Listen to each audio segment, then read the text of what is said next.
ብር ለማግኘት ብሎ ከብልቱ ላይ የሞላ ሃይላንድ ውሃ ያንጠለጠለ ወጣት ብዙዎች የተናገሩበት ነው የሚገኘው። ከላይ በቪዲዮ ላይ እንደምትመለከቱት ማለት ነው።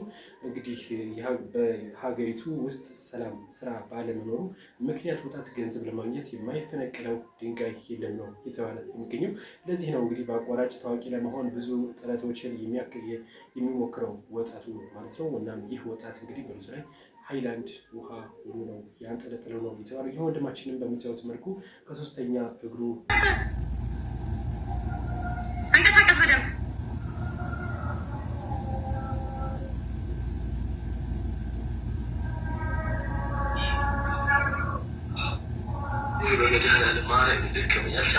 ተንቀሳቀስ፣ እግርህን አንቀሳቅስ። ኦልሬዲ ደቂቃ ካልቋል። ጋስ መጨረሻ ላይ በእናቶች ጋስ የሆነ ነገር ስናይፓር ወይ ነገር እንዳንበለጥ ጋስ ወይ ነገር እንዳይበልጡ ጋስ አንድ ሰው ጋስ ስናይፓር ጋስ መጨረሻ ላይ ላስት ሰከንድ ላይ እጅህን